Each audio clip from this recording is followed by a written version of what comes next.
What's up, everybody? Welcome into another episode of Flippin Bats, and man, is there a ton to talk about today. We got a great episode coming at you. A lot of trades going down. I got my second baseman tiers from elite to pretty solid to the rest. We did first base last week, second base this week. Top 10 off-season winners, the Dominican Republic World Baseball Classic lineup. Man, there is a ton. Let's get to it. It's a blowout. 8th inning, 10-3.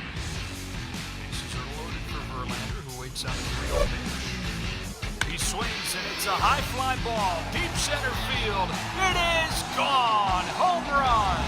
And a huge bat flip to celebrate. All right, Ben, start the show already. Man, oh man, a lot has happened this week, Alex, both in the baseball world and in the football world. Obviously, we established that I am a Cowboys fan. And how about them Cowboys, Ben? Yeah, not great. So there's a couple, there's a bad thing. The Cowboys losing, they're done. And there's a good thing, which is my birthday is right around the corner. In fact, it's next Tuesday. And this a week from today. We've been doing episodes on Tuesday. So next week will be my birthday episode. So you're just completely ignoring the fact that your Cowboys wet the bed again, got beat out by a rookie who just played his 7th NFL game and owned you guys. And you're just like, not a big deal. I'm okay. You went to the game with your dad. Did I see that? No, that was the last time the Cowboys won a playoff game 18 years ago. Not really. It was a few years ago. Okay. But I did not go. And yeah, we're not a football show here, but saying we got beat out by Brock Purdy. I mean, we lost the game, but I mean, Dak is not. That's a whole different conversation, probably for a different show, to be honest. Yep. But I've been saying for years now, I think Dak is a very good quarterback. I don't think he can win a Super Bowl because he's too inconsistent. But alas, it is my birthday, and that's what we're going to focus on. A week from today. A week from today. Okay. My birthday episode. Your golden birthday. Golden birthday. 31 on the 31st. 31 on the 31st. That's right. Yeah. Exactly. So I'm excited. It's going to be a great episode. We're going to do some, for my birthday, we're going to do some pretty cool giveaways on the show. Rad. So it'll be a blast. But we have a ton to talk about today because every week during the offseason, I keep thinking, all right, this episode turned out really well. There's a lot to talk about. At some point, you're going to think the offseason is going to cool down. No. It wasn't this week, and we're getting close enough to the WBC that I don't think we're going to have many down weeks. But there were a couple trades this week, and we'll start with the one that happened a few days ago between the Marlins and the Twins. Yeah. Pretty big one here. Luis Ariz traded for Pablo Lopez. There was also a big prospect going from the Marlins to the Twins in this deal as well. Salas, who's a stud hitter. But the two main pieces are Pablo Lopez, friend of the podcast, fantastic human being, great pitcher, going from the Marlins to the Twins. And in return, the Twins are sending the reigning AL batting champion to the Marlins. So pretty big deal here. Kind of went a little more under the radar just because this offseason's been so crazy. But there's a batting champion involved and a really good pitcher, and they're swapping. So the trade in the end ends up being Pablo Lopez. Jose Salas, who is the stud, one of the better hitters in the Marlins organization, is now going to the Twins. And Byron Chourio for Luis Ariz. A couple things jump off to me here. Yeah. One, the timing is really weird. And the reason I say that is because Luis Ariz is coming off of a batting title, right? His value is as high as it's going to get. He's not a power guy. It's not like next year we're going to see him hitting 20, 30 home runs. You know what you're going to get. Yeah. It's a high average guy, and he's coming off a batting title. So his value is where I think the ceiling of where it could be. I think he's a fantastic player, but we're not going to see a huge jump in improvement. I mean, what he could hit 10 extra singles next year? And Pablo Lopez, on the contrary, is at the lower end of his value. The first half of last year, he was fantastic and then struggled a bit in the second half. So I believe, he's a good player. I'm not going to say his value is low because he's a good pitcher, but I think it's higher than it is right now. So for me, the Marlins are making this trade when they're trading for a guy at the highest point in his value and trading away a guy at his lowest point and also throwing in a big prospect. I just thought the timing of this was really strange for the Marlins. It is really strange. Also for the Twins, because this is a guy who was kind of the heart and soul of your team. You also just made a huge commitment to Carlos Correa. You're trying to build around, which I get why they made the trade, because you're getting a little more out of it. But Arias is actually the first player since Rod Carew, who was also traded by the Twins, to be dealt in the offseason after winning a batting title. Just a little fun fact there. Yeah. But I don't know, did you hear his interview when he was kind of talking about how he felt about this and going and moving to Miami? He was so grateful, and he gave so much love to the Twins fans and organization and how much he's going to miss them. But he talked about his excitement of playing in Miami and playing with so many other young guys and having a lot of Dominican and other players and fans around him that already love him and appreciate him. And he said he's just excited. He's going to bring the energy. He's hoping to bring wins, and he's just going to do anything he can to help elevate this team. I love that. Yeah, but really excited. In a nutshell, if you look at this from a surface and don't look at where their value is right now, the Twins needed pitching and the Marlins needed hitting desperately. For that reason, I like the piece that both teams got, right? I just think the Marlins gave up a lot to do it. Now they have a cornucopia of pitching. Yeah, they've got a great young pitching which is staff. a word I try and fit in whenever possible. Was that your word of the week? That was no. That's just, I've always, all right. I don't know if I explained this to you, but when I was in middle school, we used to have to type papers and get as high a grade. Like, you could see like what grade of writing you're writing at. And I was always throwing cornucopia because I thought it would boost up my writing. That was your smart word. Yeah. But the Marlins are not short on pitching by any means. They're fantastic. They needed hitting, and they went out and they got that. The Twins needed pitching, and they have a lineup that is full of absolute studs. Byron Buxton, Carlos Correa, Jorge Polanco is great, Max Kepler. They just added Joey Gallo, who I put in the same. This might not be the best comparison here, and I haven't talked about this out loud. It just came to me. But I'm going to put him in a similar boat to like the Cubs getting a Cody Bellinger. Obviously, Joey Gallo has never been what Cody Bellinger was in his MVP years, but he's obviously the talent is there and the potential is there to hit 40 home runs a year, but he was not that last year. Yeah, what Gallo are you going to get, right. basically? So what Gallo are you going to get? Okay. So the lineup's good. They just need pitching. They got it. So for that reason, I would grade the Twins as the winner here. If there was a winner of the trade, I would grade the Twins a little higher. They're pretty equal here. I'd say they're both in the B level, maybe Twins B plus, Marlins B minus, because they didn't get as much. But you are getting a big energy player, big bat like reigning batting title, like champion. Like there's just, it makes sense. Yeah, it makes sense. So it's pretty equal. I feel like our grades are close. I officially graded this trade. Okay. And we'll start with the Twins because we'll start with the Marlins. All right. Start with the Marlins. Marlins get a batting champion. We know he's good. He's not going to hit for a ton of power, which is, I don't want to say a concern because he'll get on base a ton. For me, the Marlins are a C+. Not because Luis Arias is a C+ player, because I feel like they gave up a lot to get him. Pablo Lopez at the lower end of what his value can be, and Salas is a stud organizational piece that I think, who knows, could hit at the big league level really well. So Marlins C+, they needed a bat, they got a bat, gave up a lot to do it. Twins on the other end, I have at a B+. Get Pablo Lopez and gave up Luis Arias to do it, but they also get the top prospect. So I really like what they did, and in a nutshell, they needed pitching. They got it. They got a good one, and they got some good pieces as well. So I grade the Twins a little bit higher for what they did here. Yeah, we were close. A B+, B-. Yeah, very close. Yeah.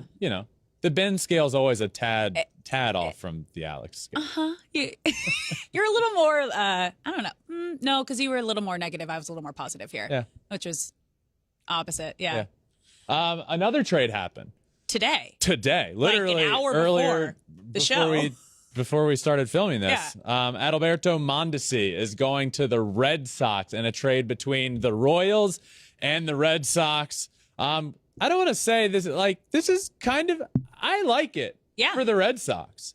Let me explain why. They needed it. Now, they're obviously, the Red Sox needed to do something. And is this the trade the something? Probably not, because he's not going to play 162 games. He's probably not even going to play 100 games if we're going based off of his past. But Mondesi is one of the most toolsy players that exists in Major League Baseball. He is one of the fastest guys in baseball. He has shown that he can hit for a little more power than you would think. He can play a good defense. He has a good arm. This tweet from Travis Lee says the price for Adalberto Mondesi was surprisingly low for the Red Sox. He's only 27, power/speed upside, just can't stay on the field. He matches well with Justin Turner, probably get 162 between the two this year. That's an interesting way to put it, between him and Justin Turner. So I do still believe we're going to see Kike Hernandez mostly at shortstop. I don't think this is an everyday player. You'd like him to be, but the fact of the matter is the Royals tried to do this as well, where we know he's not going to play 162. Let's just give him built-in off days. Let's play him 3 times a week and sit him the other games of the week. They tried that. This trade, to me, screams the Royals have given up on their project and are passing him on to somebody else. And it is a project. It is. I mean, the most important thing for Mondesi is, can he stay healthy? You know, he's coming off a torn ACL, so he's lining up to be ready, to come back right around spring training. But when he is healthy, he led the majors in triples in 2019 and stolen bases in 2020, but then obviously ended his season in April last year, 2022, with the torn ACL. So you're never totally 100% right when you come back from a knee injury. So that's going to be another thing. And he's speed. But the other positive thing here is with the rule changes this season, shifting and things like that, this is going to be helpful for a guy with speed and who led the league in stolen bases one year. Yeah. So I think exactly. He did lead the league in stolen bases one year. And I think one thing that I want to try and drive home here is the player that the Red Sox could potentially be getting, because you hear this trade and a lot of people are just like, well, who cares? He's not going to be our everyday starting shortstop. So why should we be happy about this? Well, the player you could be getting in Adalberto Mondesi was at his best in the years 2018, 2019, and that shortened 2020 season. In those 3 seasons, back to back to back, he stole 32, 43, and 24 bases in that 60-game season, leading Major League Baseball. He did hit 14 home runs in 2018, so power can be there. This guy is off the charts talented. He is a project. The Red Sox are taking on that project, but the price was low to pay. So if he can come back and be healthy, I love this move for the Red Sox. Whether it works out perfectly or not, you didn't give up a ton to do it, and you have high upside, very high upside in this. And you have options. And again, if he can stay healthy, because he's only played in over 100 games once in his 7-year career. And the next closest isn't close. Not at all. 75 games is the next closest to 100, which isn't good. No, that's bad. But if he's not your everyday and you're not counting on him to be your everyday, he's a great utility guy. He's great to put on base, pinch hit. There's so many other things you can use him for. Yep. Where he's not an everyday on the field player. So the Red Sox have gone from having an offseason that we were very, very, very critical of, rightfully so, with how the handling of Xander Bogaerts. But to their credit, they ended up getting Devers done, which maybe they got bullied into by the fan base, and now they make a trade for a high upside guy like Mondesi. Alas, I do not think they will be on my next list, Alex, which is the top 10 off seasons in Major League Baseball this offseason. Does that make sense? Top 10 off seasons this offseason. Top 10 teams who had the best off season. Yeah. Which I like how we started with 5 and we bumped it up to 10. Well, I was looking you couldn't decide with just 5? Because I wanted to do my top 5 off seasons, right? Yeah. And then I start looking through it and it's like there are legitimately some more that should be involved here. Yeah. Right? I got to 7 or 8 that probably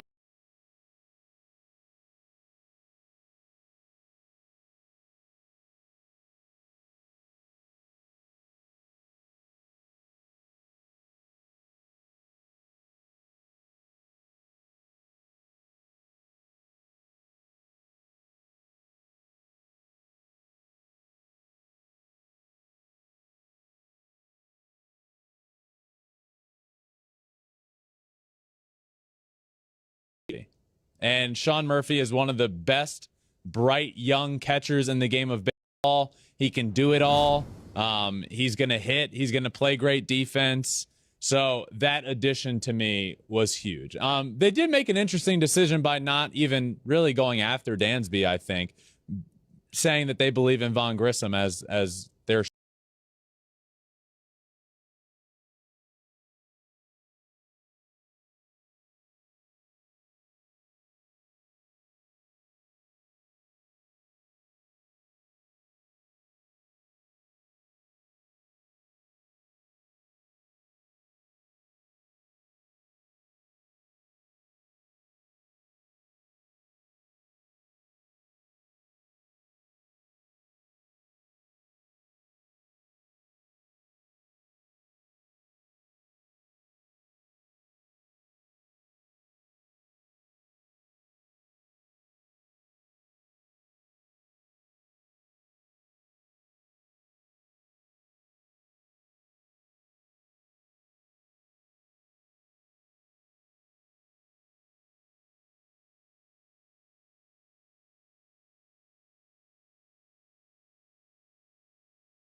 healthy, when healthy in baseball. So I love what they've done. They deserve credit. We give a lot of flack to teams like the Pirates and the Rockies for not doing anything. And then it's fun for people to say, well, the Rangers aren't going to be great. Why are they going after people? No. They deserve a ton of credit. They're going for it. Will they win the World Series? I don't know. Probably not, but they will be a competitive team, and they have totally revamped their pitching staff this offseason after solidifying their middle infield last offseason. Yeah, they have a lot of big names, and like we keep talking about, they're not afraid to spend money, which is what you want to see from owners and these franchises. So that's a big positive. Now, the only thing is, like, are we going to see results? That's the biggest question. Yeah. Can we see results with this? And are they better than the Houston Astros in the AL West? No. But could they Some players are. Could they make the playoffs? Individually? Yes. Okay. Yes. Okay. They could. Okay. Are they? I'm not going to say they're going to, but right. They will be in contention. They'll be a good team. They'll be a good team. At number 8 on my list of top off seasons, the Minnesota Twins. Carlos Correa. Yeah. That automatically gets you on the list. He's a stud. And they sign him to his long-term deal after, oh boy, everything that happened. The craziest month of agreeing contracts, yes, no. Like, that was wild. I'm a big MLB The Show guy, the video game, and it's right around the time that the cover is going to come out, so everybody's talking about who's going to be on the cover. Yeah. And I saw one recently that had Carlos Correa in a Giants, Mets, and Twins uniform. Just like three. As the whole cover. Oh, that's good. So they signed Correa. They get Christian Vasquez as a good catching piece. And Joey Gallo, as we talked about a little while ago. What are you going to get from him? Who knows? But high upside there. So I like what the Twins have done. They're at 8. Moving on to number 7, the San Diego Padres. Xander Bogaerts. What? You look like you're going to have something to say here. That seems low. Like, I have them in my top 5. I made a top 5 because I thought we were doing 5, and I had them in the top 5. Yeah. No, I mean, look, why? Well, so I think this is an important. Okay. I should have clarified this beforehand. Okay. There's an important part to this list that I need to clarify, which is I went and I really like what the Padres have done this offseason, but there are some names on this list that people might be surprised about. Yeah. I went based off of how much better did the team get, right? And I think the Padres got a lot better because they added Xander Bogaerts, and this will make a lot more sense with some of the other names that I have that I'm about to list in my top 6 coming up. But it's not just, okay, what players did you add? It's how much better did the team get? And the Padres adding Xander Bogaerts obviously get better. That's why they're in the look. You said top 5. I have them at 7. It's not that crazy. Curious to see what teams you have above them. I like Xander Bogaerts. Suarez they add, Lugo they add, Carpenter and Cruz might platoon. So, but Nelson Cruz is a leadership bring in to help elevate and kind of be that role model for their younger superstars. I think they did an incredible job. They're an all-star lineup. Yeah, but they had they had a great lineup, and they made it even better. Yeah, I agree. Okay, but that's like this will make sense. Show me what you're working with. Later. Okay. They're at 7. They did great. Don't let Alex slander my list here. They did well, and that's why they're at number 7. At number 6, the Chicago Cubs. Yeah. And this is where I try and start to make sense of my list. Are the Cubs better than the Padres? No. But, man, did they improve this offseason, and do they deserve a ton of credit for what they have done? I've given them a lot of flack for what they did with their core of Bryant, Rizzo, Baez, Contreras, and they deserve a lot of credit for what they've done and really totally transforming their team, adding Bellinger in center field, adding Dansby Swanson, adding Jamison Tyone, so you'll have him in a rotation with Stroman, adding Drew Smyly, who can be a rotation piece, get you some innings. So now you're looking at a team that is starting to take shape, right? Last year with the Cubs, it was, what are the Cubs? Mm-hmm. What are they doing? They get rid of their core, and what are they doing? Okay, then they don't trade away Contreras, and then they just lose them in free agency. Now we're starting to see this team take shape. Dansby Swanson will be a part of the future. They have an up the middle that's great. Nico Horner, Cody Bellinger. They get Tucker Barnhart at a catcher position. So they add Trey Mancini. They add Eric Hosmer. I just felt like I needed to throw the name in because they did add him, but it's not the biggest move in the world. Look, I love what the Cubs have done. Great offseason, great additions. Good for them for going for it. They're at number 6. I also had them in my top 5. Oh, great. Yeah, okay. No, I these last 2 I bumped up. I mean, you just named everybody, but like 5 new guys to their lineup is insane. They basically revamped their the core of their team. So we're now to my top 5, and I believe my number 5 team you will not have had on your top 5. That's my guess, because you now 2 teams. Yeah. The Angels. Really? Love it. And that's why you're rocking the Angel shirt. Well, one of the reasons. Well, we're going to talk a little more about the Angels here in a minute. But I like what they have done. And we have a lot to talk about that just came up with the ownership that I'm not saying that the ownership is the reason they're having a top 5 offseason. I like what they've done. And the reason that we're not talking about it more is because the Angels have been the Angels of the last few years. And, somebody's going to get hurt, and they're not going to be great, and they're not going to have the pitching. Well, guess what? You start looking at this team on a surface that you'll start with Mike Trout, and you'll start with Shohei Ohtani, and then you look around, and Anthony Rendon is there, and there's obviously a core of an elite team. But they needed a lot of help. And this offseason, they go out and add Tyler Anderson from the Dodgers, who was fantastic last year. Mm-hmm. You add Brandon Drury, who is a very underrated good piece. You add Hunter Renfroe, who is a stud. You add Gio Urshela. Then you start looking at this lineup, and it's not going to be Trout, Ohtani, Rendon, and then fall off a cliff, and it's the rest of the lineup. It's going to be Trout, Ohtani, Rendon, Brandon Drury, Hunter Renfroe, Gio Urshela, Jared Walsh. You've got some studs now. You've got a really good lineup. This team has vastly improved from what they were, and we just aren't talking about them because we just don't believe that the Angels are going to do right by Ohtani and Rendon, or Ohtani and Trout. But they're trying, and they have vastly improved. I will give them a lot of credit for what they have done. Tyler Anderson is a great addition on the pitching side. Good offseason. You know the Angels are very near and dear to my heart. I do. And for the last better part of a decade, this has kind of been the hopeful feeling we have going into every season. They're going to be great. They added good pieces. They added arms. They added more depth to the lineup. Now we just need to see results. We have to see results. So I am hopeful.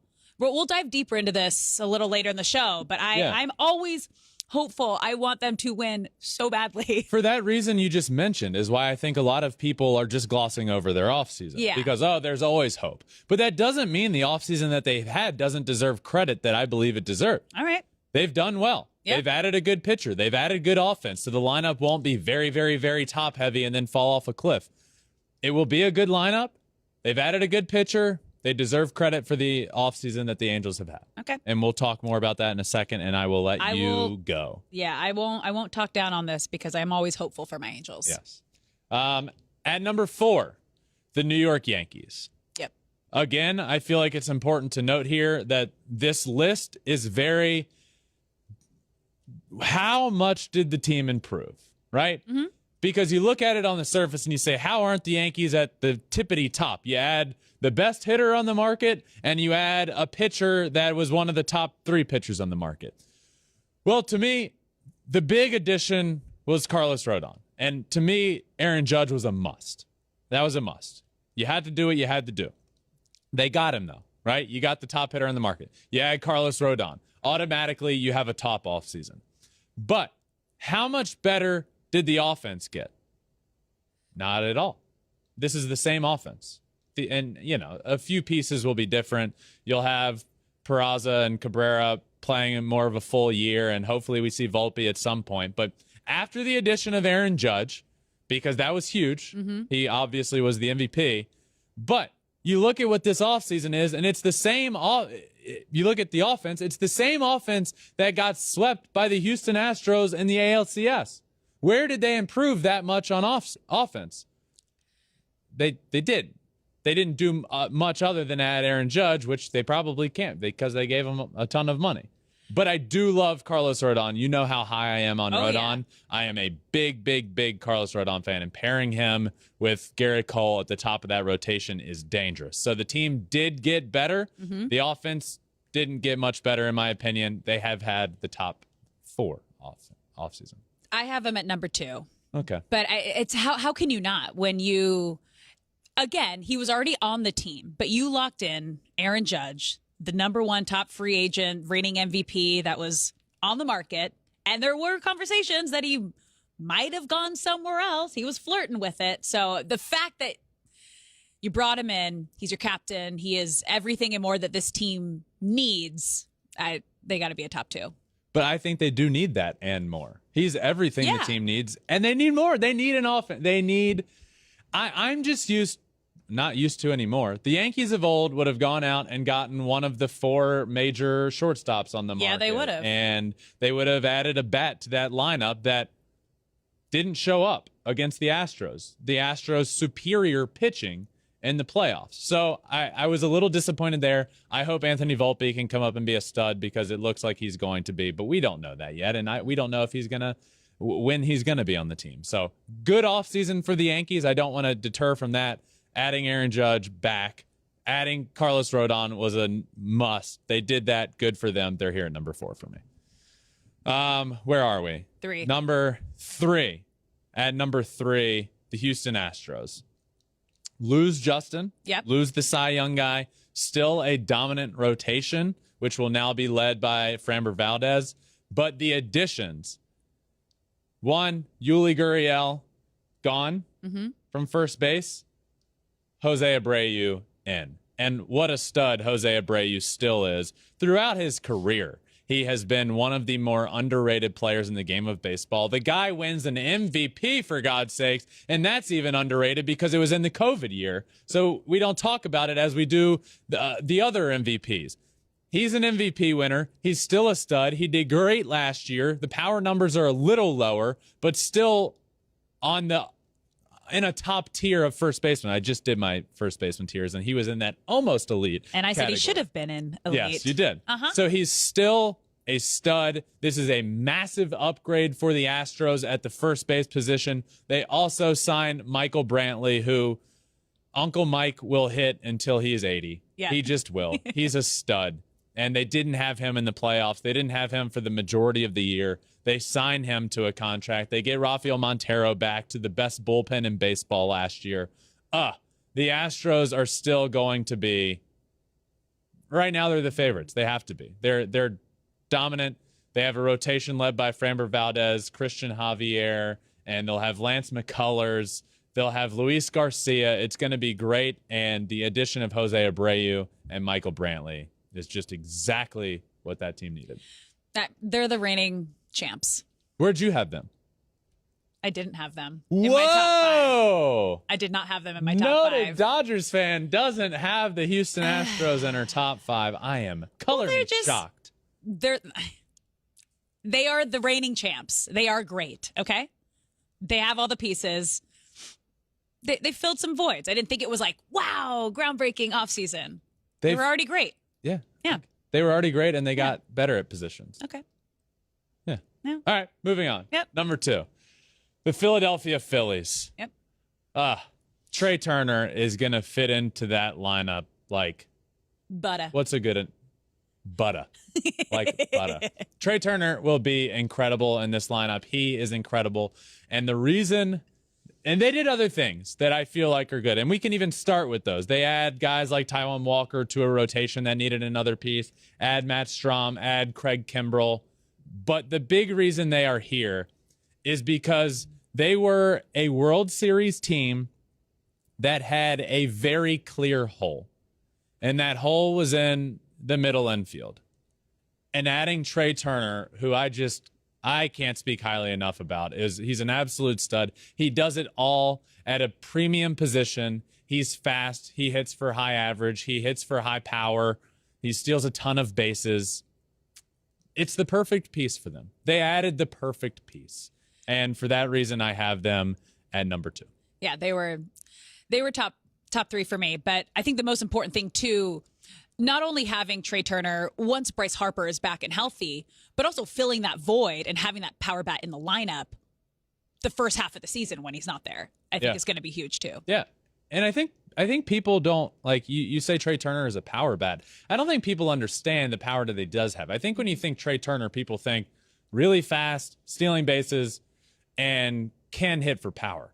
He legitimately does it all. Yeah. He will hit for good power numbers, and he will do the rest as well. So a perfect addition. And then you just pair him to a lineup that, oh my God, has Kyle Schwarber, Rhys Hoskins, JT Realmuto, Bryce Harper. They were just in the World Series. Nick Castellanos. It's insane. They were just in the World Series, and he just got better. So good.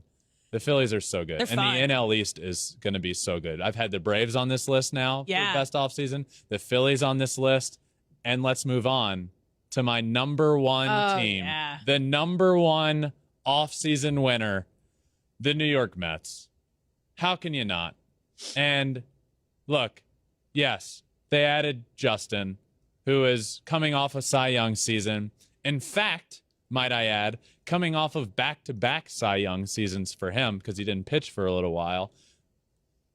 The last 2 seasons he's pitched, he's won a Cy Young award. The Mets add him. They add Kodai Senga from Japan, who is a prized pitching acquisition to get this offseason for anybody. The Mets get him. They get Jose Quintana, who had a sub-3 ERA last year. Listen to what I'm saying. You lose Jacob deGrom. You add Justin Verlander, Kodai Senga, Jose Quintana to a rotation with already Max Scherzer. It's insanity. The rotation has vastly improved. Brandon Nimmo, added him. Ottavino, Robertson, Edwin Diaz in the bullpen, and then Tommy Pham, who will be a 4th outfielder. It's insane how much they improved this offseason, and I'm interested because you've talked about what you had as a top 5. Where did the Mets come in? Oh, they were number 1. Yeah. You have to. When you see it, the Mets are what the Yankees used to be, going out and just spending the money to get whatever they need and doing whatever it takes to get there. I mean, you got Uncle Steve, who's not afraid to spend money. He's richest owner in the league, and he wants to win. This is going to be really exciting. I think there's an interesting thing to be said here. Of you mentioned that the Mets are like what the Yankees of the past were. Yeah. The Mets were at the very top 3 in last year's top off seasons. Yeah. Right? And now they're number 1. This is what Mets fans can expect going forward. As long as Steve Cohen is owning this team, who grew up a lifelong Mets fan, and now he's the richest owner in baseball and owns the team, they're going to continue to be on this list one way or another. I'm not going to say they're going to be number 1 every offseason, though if they get Shohei Ohtani next offseason, they'll be number 1. Yep. But they will be in play for him. And if they don't get him, all that Shohei Ohtani money is going elsewhere. They will do something. And Steve Cohen has done more than enough to prove that to everybody, every fan of baseball, and every Mets fan, that every year going forward, expect the New York Mets on the list of top offseason winners. And that's a pretty cool feeling to have as a fan. Oh, yeah. Shohei Ohtani would make them number one next year. But as of right now, he's on the Los Angeles Angels. Mm-hmm. And we have some news to talk about, Alex, and I'm excited for you to weigh in here as a member of the Angels organization for a decade. Yeah. Which is wild to say. I know. A decade. But we've talked a good bit about what direction this organization is going in, and that starts with Artie Moreno saying he's selling the team and the search for new ownership and what that meant for Shohei Ohtani's future and what the new owner would bring to the table. Well, as we're recording this on Tuesday, literally Monday, I think it was. Yep, yesterday. Artie Moreno announces that he is no longer selling the team and the ownership will continue through 2023 and beyond. I'm going to let you go first here. The Angels are still in a very interesting situation right now because there was a lot of mixed feelings from fans, broadcast team, players around the league, of the feeling of Artie selling the team. All right. Personally, I am a huge Artie Moreno fan. He is such a people person. He is out there. He loves the game of baseball. He loves his fans. He loves this Angels organization. However, something needs to change. They cannot keep doing the same thing that they have done, especially just over the last 11 years of the Trout era, who has been to one playoff series and got swept. You have Shohei Ohtani. The last 5 years, obviously, they haven't made it to the postseason. You have two of the best players in baseball. It is unacceptable to not be in at least contention towards the end of the season, the last month at least, fighting for a playoff spot.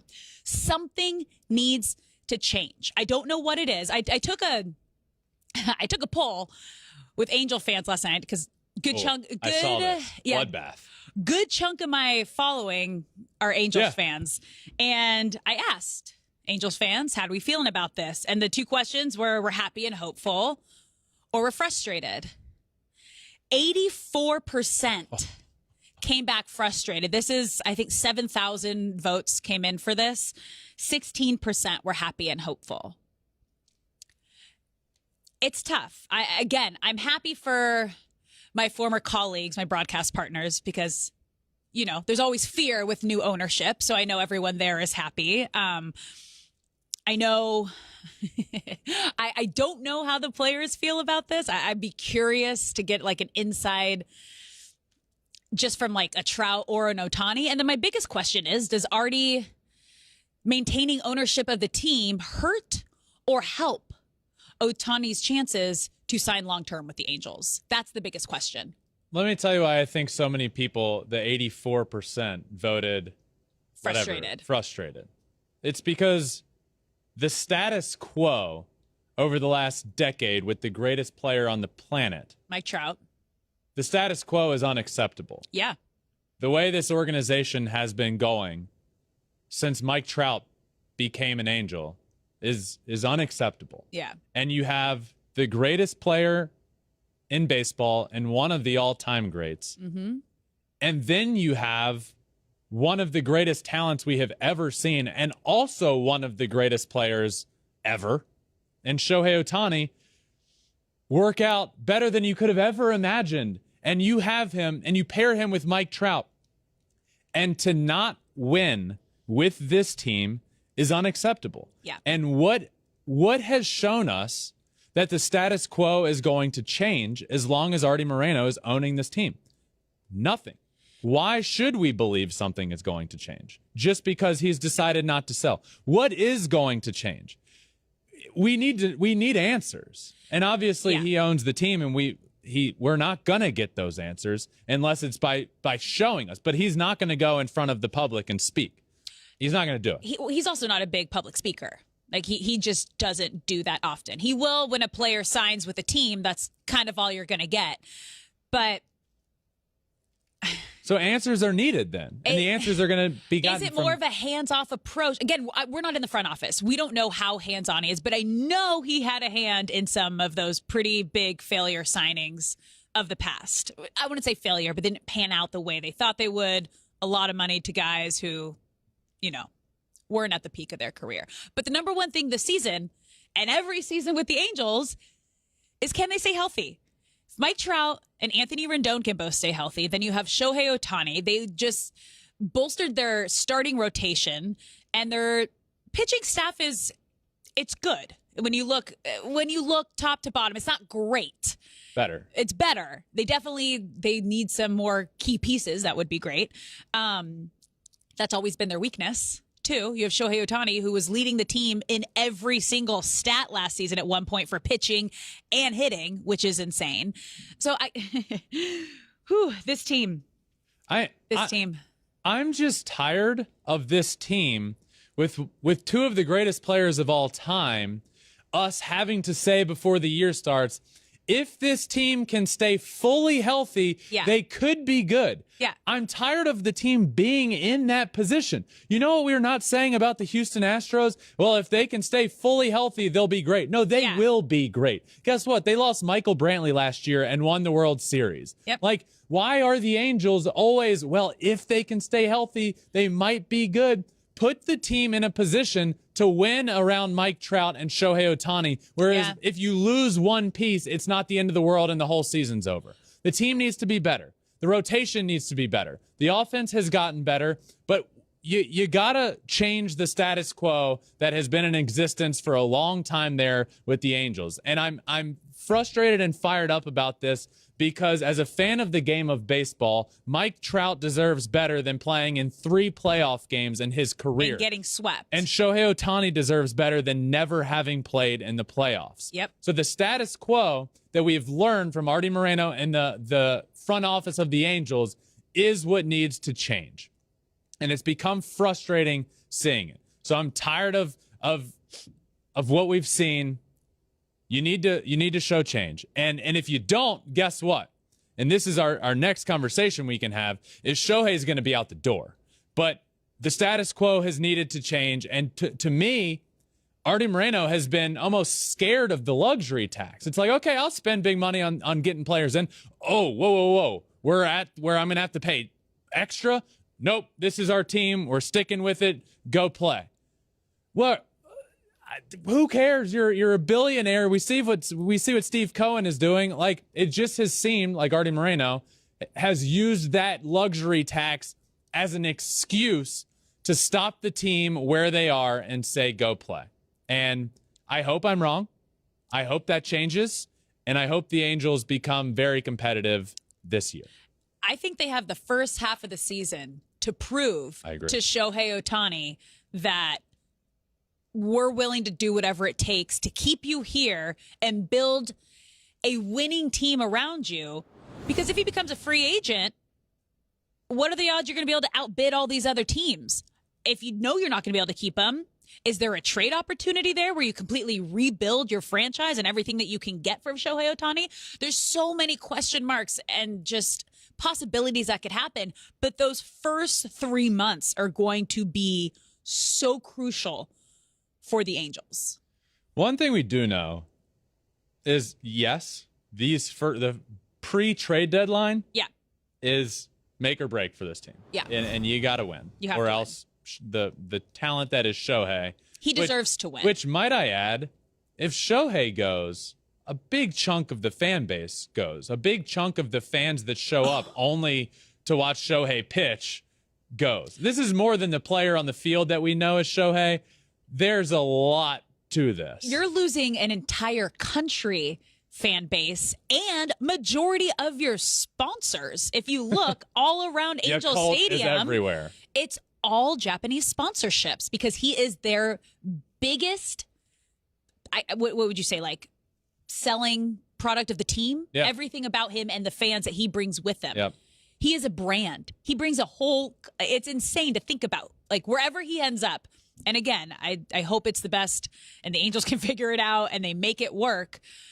But wherever he goes, whatever team is willing to pay this man whatever he wants, and I think he might be that first $500 million athlete, you're not only getting Shohei Ohtani, you are getting an entire country worth of fans who are going to buy all of his merchandise, anything that says Ohtani on it, and you're going to get all the sponsorships that come along with it. Yeah.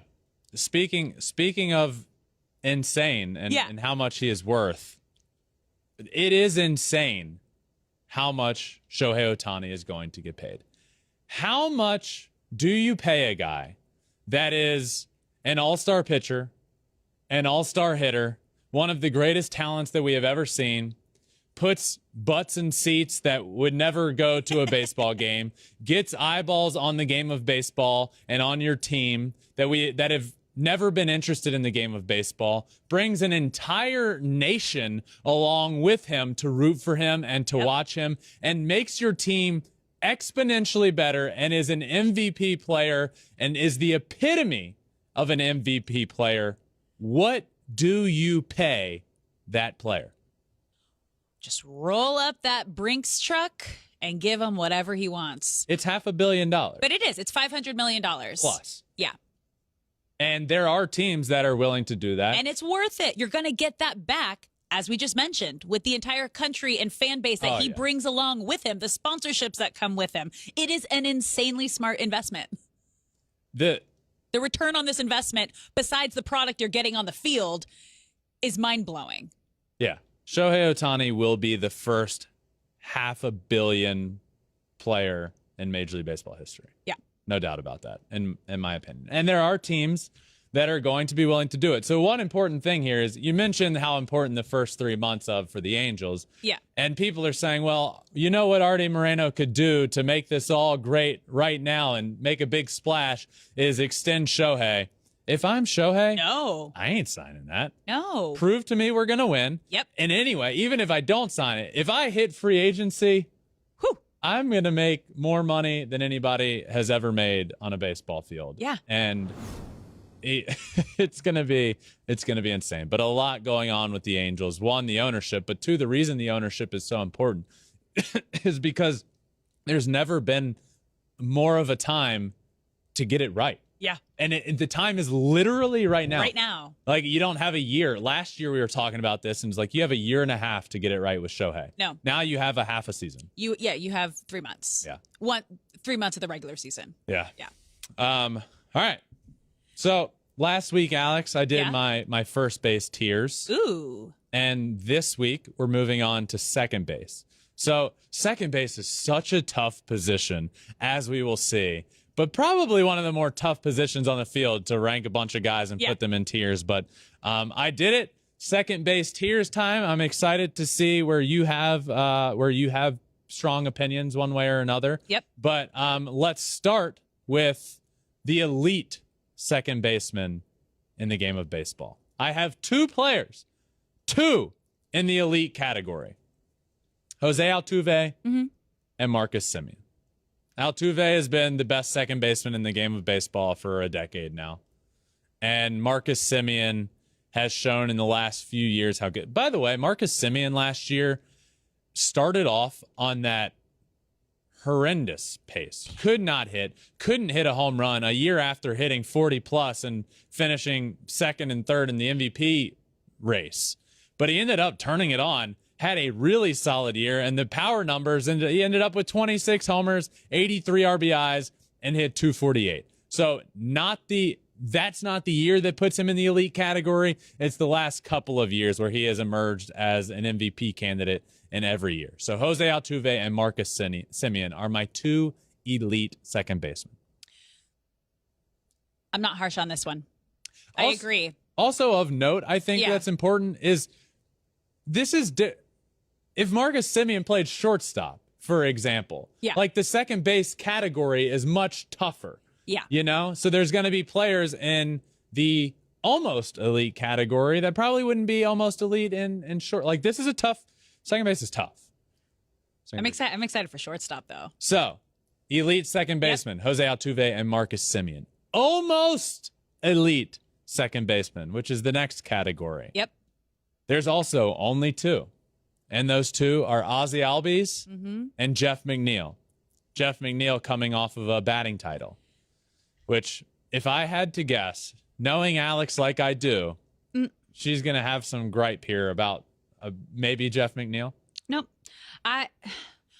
My shock in this whole situation here, just looking at the top 4 elite, almost elite, is how much more Altuve and Simeon are making than Ozzy Albies here. Because this is what's crazy to me. The fact that he is in the top 4 of his position and category.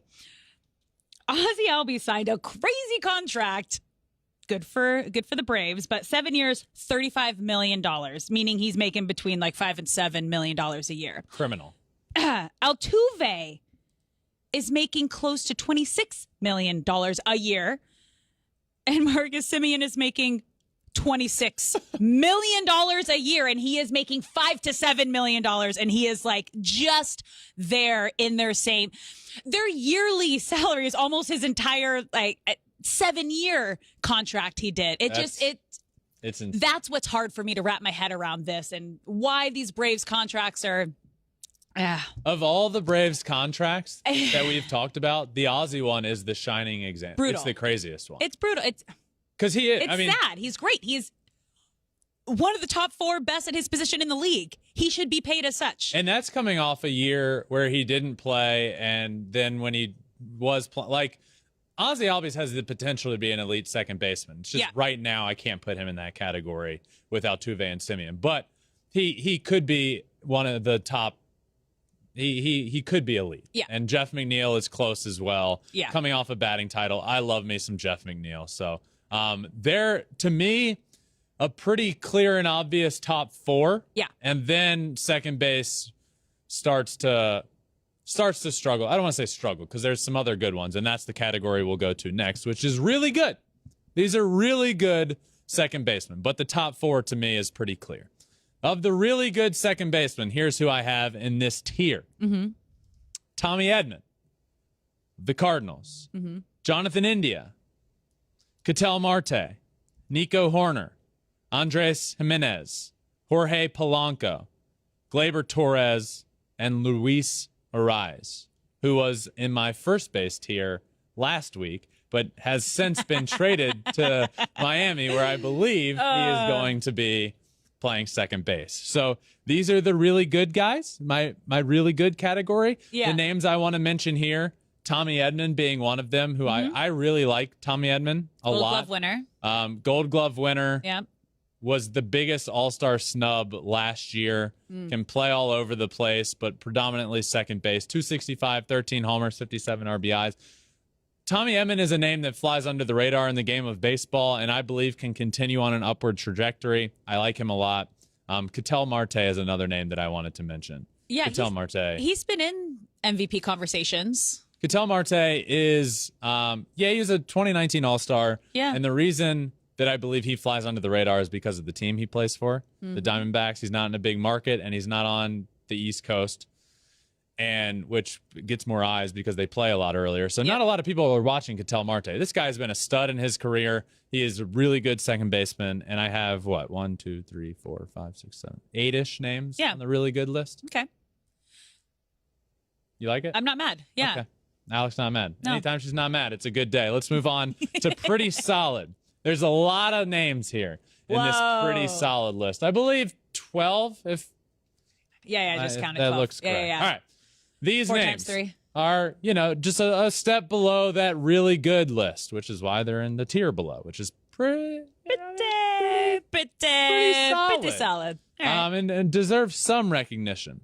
Whit Merrifield, Adam Frazier, Chris Taylor, Brandon Drury, Bryson Stott, Colton Wong, Luis Urias, Brendan Donovan, Brendan Rodgers, Lopez, Estrada, Lau. A lot of names in this list. Brandon Donovan, sorry. A lot of names on this list. What is the defining piece for you from pretty solid to really good? Because obviously we got a good chunk of guys in both of these categories. What was the difference between these two? Well, the difference for me is if you ask me about Tommy Edman Yeah. and say, hey, Ben, how do you feel about Tommy Edman? I would say, man, he's really good. Okay. And if you were to ask me about Whit Merrifield, I would say, Alex, it's pretty solid. All right. And alas, Okay. It's a feeling. It's a feeling. I'm getting it. It's basically just who are the. I'm going to take the second baseman in the game of baseball, and I'm going to categorize them in better than just ranking them 1 through 30. Got it. You know, it's because it's not that simple. The difference between 4 and, you know, the difference between the top 4 and the rest is pretty steep. And and the difference between these really good second basemen and the pretty solid, I believe, is fairly significant. So, you know, it's a little bit of everything, but it's just my feeling as a fan of the game of baseball that watches a lot of baseball you know, I wouldn't put a lot of these guys in the really good category, but they're pretty solid and they deserve a little bit of recognition. But, you know, there are a couple of names on here. Whit Merrifield for me is one that jumps out of the last year plus has been a little down for him. Whit Merrifield's a great baseball player, but he hasn't been playing great lately. Can he get back to that really good, almost elite category? I believe he can, but I mean, he's a 2-time All-Star. He's good. And when it came to second base, he was one of the better second basemen, but over the last little stretch, he hasn't been the Whit Merrifield that we've known. 250, 11 homers last year, 58 RBIs. Adam Frazier is another guy that when he was with the Pirates, and the Adam Frazier story is so weird for me because when he was with the Pirates, and I played against him in the minor leagues, the dude rakes. When he was with the Pirates, he was leading baseball in hits. Leading the league in hits. Gets traded to the Padres, and it's just like, boom. Yeah. Like flipping a switch. Gone. Not that guy anymore. Goes to the Padres. Goes from like, oh my God, he's leading the league in hits. We're going to put him in the leadoff spot. Okay, that didn't work out great. We're going to put him in the 9 hole. No, nothing worked. Went to Seattle. Same thing. Wasn't great. Now he's in Baltimore. What are we going to get? Maybe he just needs a team that is like, okay, he was on the Pirates where expectations weren't high. I don't want to say that about the Orioles. Expectations are getting higher for them, but like maybe he just needs to be like off the grid for a second and not like needed in a playoff run. I don't know. Isn't it weird how different franchises or different ballparks can have that effect on players? Yep. Sometimes it's not a good fit. Yep. And if you're not feeling that family style confidence with your organization, with the fan base, baseball's mental. And the moment you're out of it, you're out of it. Absolutely. So I hope he moves on up this list. But Merrifield, Frazier, a couple names on this list. That Brandon Drury, a name that could be really good. But these guys deserve recognition, and I'm not saying them as in like they're in the very bottom tier. No, these guys are pretty solid. Yeah. And then there's the last tier, which is the rest. Okay. So if you didn't hear a name, doesn't mean they're bad. They're just they're in the rest. Yeah.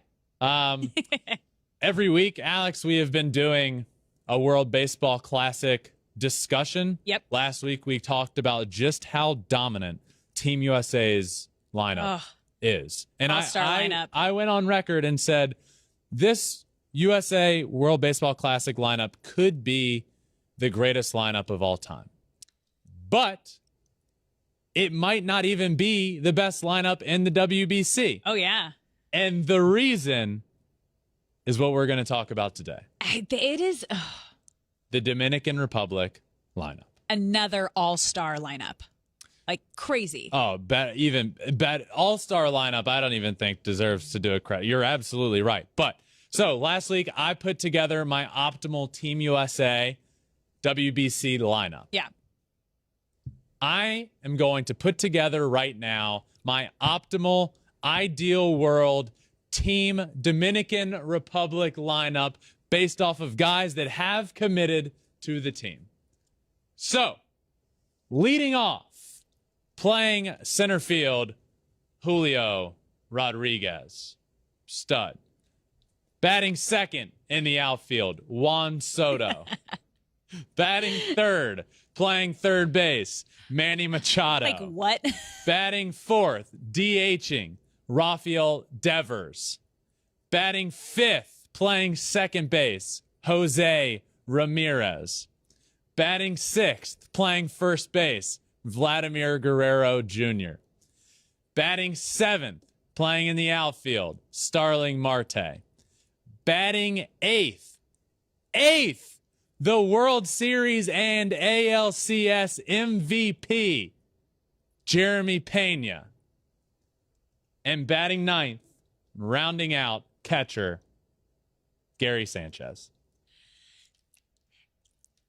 It's like, What? it's laughable at this point. You're like, how do you not win every single game with this lineup? And they're all playing together. The craziest part is like individually, obviously, incredible players, but the chemistry and how much fun they're going to be having when they're all together too. There's just a different energy with Dominican guys. They enjoy the game so much and have so much fun, especially all of these guys. It's going to be tough. This is going to be a tough team to beat. And not to mention their rotation is objectively the best. Yeah. Like way better than Team USA's rotation. It's insane. But this lineup, I went on last week and said Team USA's lineup might be the greatest ever. I ask all of you, what lineup is better? This might also be the greatest lineup of all time. It is insane. Team Dominican Republic is bringing the fire. And this team of Rodriguez, Soto, Machado, Devers, Ramirez, Guerrero Jr., Marte, Pena, and Sanchez is on another level. So what we'll do every week we do a WBC thing. Next week, we'll really break down both Team USA and Dominican. They're the two favorites. Maybe we'll throw Team Japan in there because there's a top 3 favorites. Okay. USA, Dominican, and Japan. But we'll Let's do it. We'll compare all the teams and see who we like the best and do all that stuff. All right. Name that player. Mixing it up a little today. So you know how we normally start college they went to? Yeah. Well, we have a couple high schoolers.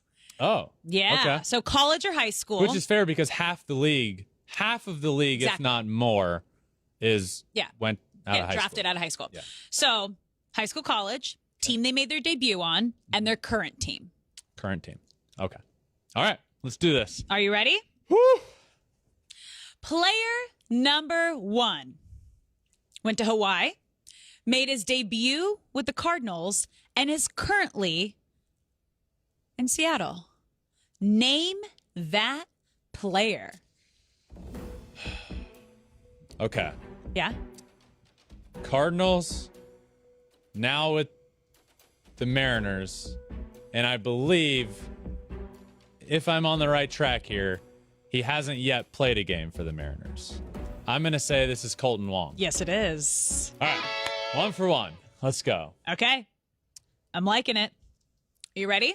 Ready. Okay. Player number 2 went to South Carolina, made his debut with the Yankees, and is currently on the Cardinals. Name that player. All right. So I'm not 100% sure here, but I'm fairly sure. Okay. South Carolina, I played with a lot of guys in the minor leagues that went to South Carolina. Like half of my team was South Carolina guys. Oh. We played against So then the you Yankees. should get this. We played against the Yankees a lot. You got 10 seconds. They all knew each other. I faced him a lot. I believe it's Jordan Montgomery. Yes, it is. All right. 2 for Great. 2. Faced him a lot. Cool. Awesome. I like your demeanor today. Yeah, in, out. Got it. Let's keep it rolling. Just bringing, you got to Bring in the heat? Yeah. Are you ready for player number 3? What the heck? Yep. Yeah. Player number 3 went to high school in Dallas, Georgia, made his debut with the Mets, and is currently on the Phillies. So the reason I say what the heck is Name that player. because if you're watching, this guy's high school logo is literally the Oakland Raiders / Las Vegas Raiders logo. Okay. Okay. So this is in Texas high school? Is that what you said? I have Dallas, Georgia here. Dallas, Georgia. So Yeah. Georgia. Okay. Georgia. Oh, this is tough. 5 seconds. The timer Yeah. The timer started too early. Go. I'm going to guess Phillies from the Mets. I'm going to give myself 15 extra seconds here. The timer's ended, but I'm going to give myself 15 seconds. Phillies is what I need to think. Phillies. Zach Wheeler. Yeah. Yeah. Come on. Whew. You went on a rant on the Raiders logo, and that cut you about like 15 seconds there. I needed a play call push up. All right. I'm giving myself that. Yep. Yeah, that counts. That was good. Yeah, thank you. You ready? Yep, 3 for 3. All right. Player number 4 went to Cal State Fullerton, made his major league debut with the Orioles, and is currently on the Red Sox. Name that player. State Fullerton.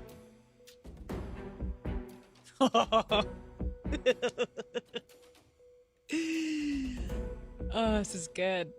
Oh, no. I should know this one.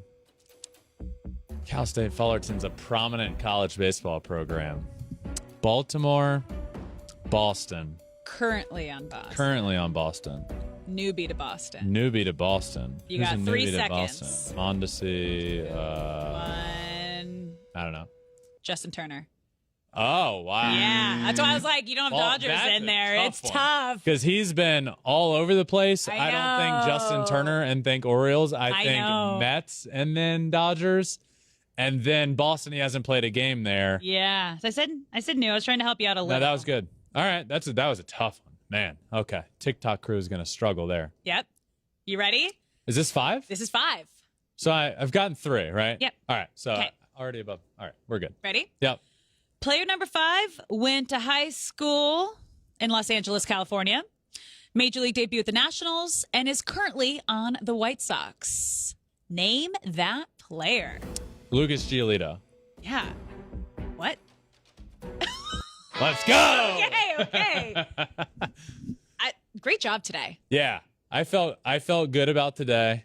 Justin Turner was tough. Yeah. 4 for 5. I got that one real quick. So hopefully, sometimes I like to wait because people that are listening play along with me, I think. Uh-huh. And then TikTok, this is, these are always pretty What's your popular grade? there. Wow. My grade today, I'm going to give myself, I'm going to go A. Okay. A. I'm going to give you an A- because you took a little longer to get one and then missed one. So that was a little extra. You got it, but that was an extra like 30 seconds there. You want to know a fun fact here is that producer Taylor, who puts all these together and, played baseball for a long time as well and in college. And he knows the game. Yeah. He said today, he's been putting these together since we've been doing it. How many think you'd get? He thought I'd get 1 No. today. Curious which one. And The one you didn't get? probably, and I got 4. That's good. I feel good about that. All right. Good. Another great episode, and it's not quite done yet because one thing I needed to mention here was one of my favorite parts of this week and quickly becoming one of my favorite pitchers in the game of baseball. Spencer Strider, who has emerged as an absolute stud already, has changed his number to number 99 So good. after Wild Thing Rick Vaughn from my favorite movie and his favorite, apparently, Major League. What a legend this guy is becoming. Uh-huh. Last year, he already became the fastest pitcher in history to reach 200 strikeouts in a season, surpassing Randy Johnson. So he's a stud. He's just emerged in the game. I've become a huge fan. And now I'm just an even bigger fan because I believe he said something along the lines of like, I see Rick Vaughn in myself or something like that. I relate to him. He relates to And the best thing, too, is he's going to have Wild Thing play before every home Is he? start. Yes. It's a whole persona that he's adopting. It is beautiful. Love this. It's and beautiful. It It's what the needed game mention needs. in a little extra innings. So what a blast of an episode. We had a ton to talk about. There has been a lot going on.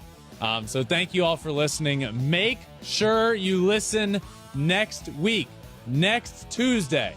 It is my birthday. It is my birthday episode. We will be doing giveaways. We will be doing some fun planned things that I don't know about. There will be a lot going on. Make sure you check it out. My golden birthday, 31 on the 31st. But for now, that's all we got. This one's been a blast. Thank you all for listening. Make sure you like, subscribe anywhere you listen to your podcast, Apple, Spotify. Hit that subscribe button. You can also follow on all social media, Twitter, Instagram, Facebook, TikTok, and you can watch every episode on YouTube as well at Flippin Bats Pod for all of them. Thank you guys for listening. This one has been a blast, and we will see you next time for my birthday episode of Flippin Bats. Peace.